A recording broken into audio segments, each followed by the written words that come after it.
Hello, my friends. Welcome to another Lissa video. Today, let's talk about willpower.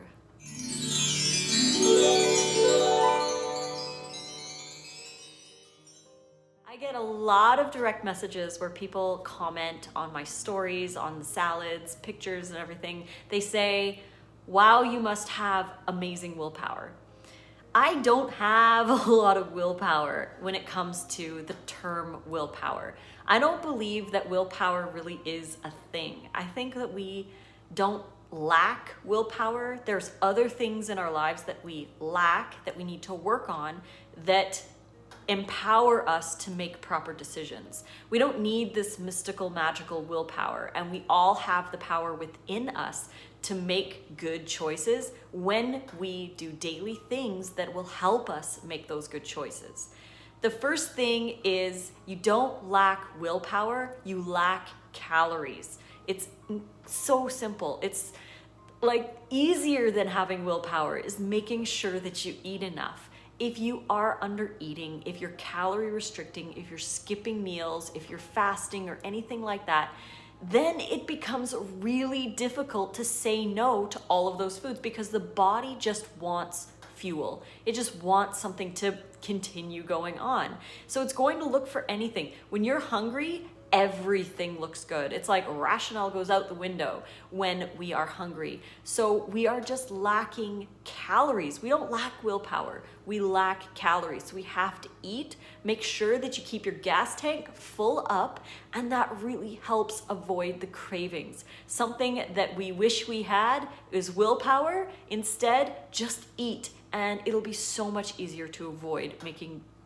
less than better choices. We also don't lack willpower, we lack planning. Planning is so vitally important to the whole willpower myth, I guess.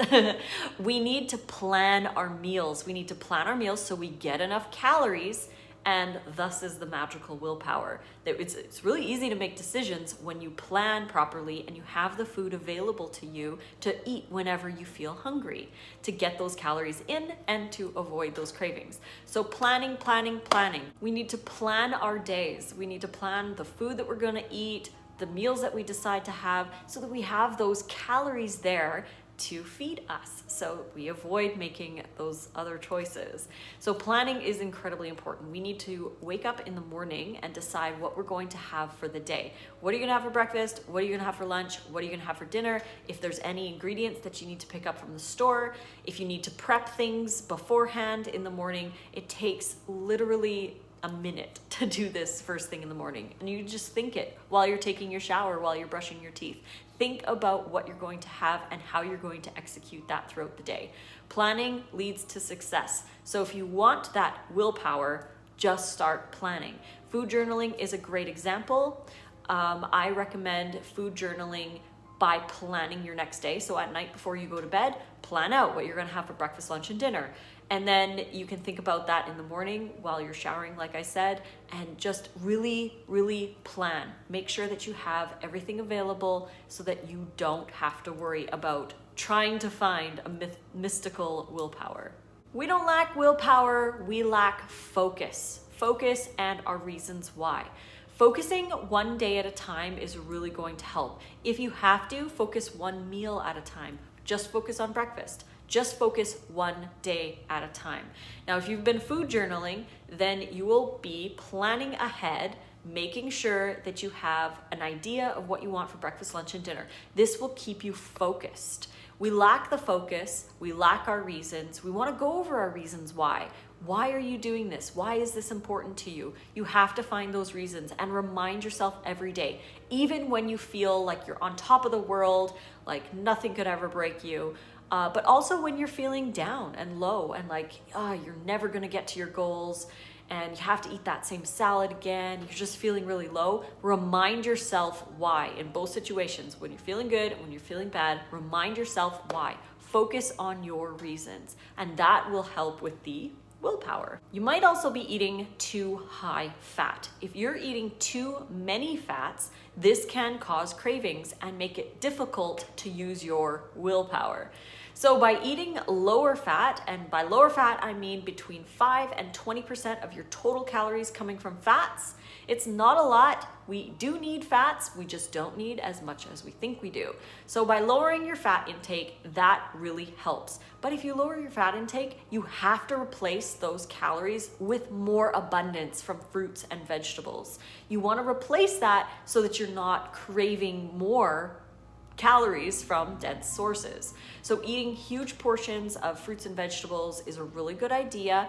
You can add cooked food in there if you're still transitioning over and you need a little bit, but just make sure that the cooked food is with the raw food so you're getting a good variety. I've always found that the higher the fat, the more the cravings. So you want to lower that down and find your own personal balance. It's going to be different for everybody. Remember, if you're eating a lot of calories from fruits and vegetables, you can get away with a little bit more fats. This is something that I'll go into a little bit more in future videos, but just for now, to deal with the willpower thing, just lower that fat intake down a little bit. Keep your fats with your greens, and that will help a lot.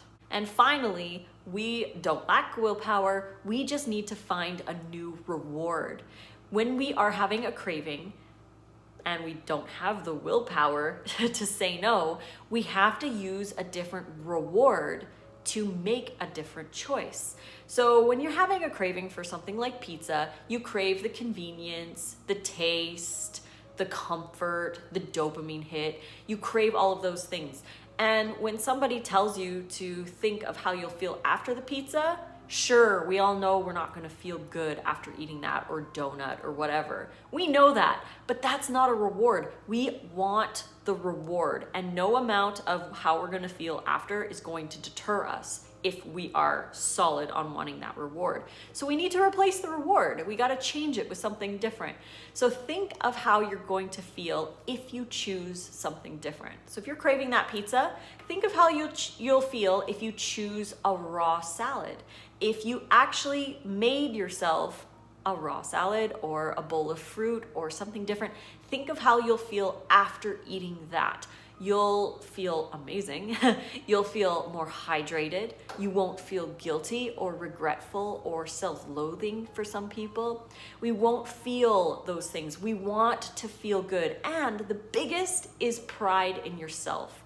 I love feeling proud of myself for making good choices. And you can use that as a reward. Instead of the taste, the convenience, and all of that, try to replace that with pride in yourself of feeling good in your body and making those good choices. We always feel good when we make a better choice. So feel that feeling and replace that reward. It makes it a lot easier to make a better choice. So I hope you guys like this video. If you're looking for awesome recipes, I've got over 300 recipes all right here in ebook version. You can also find print versions in the description below from Amazon. You can find me on Instagram at Raw Food Romance, on Facebook, Lissa's Raw Food Romance, and on Snapchat, Lissa Raw Vegan. Don't forget to subscribe to my channel and click like if you like this video. Until the next one, I love you all, and fruit on.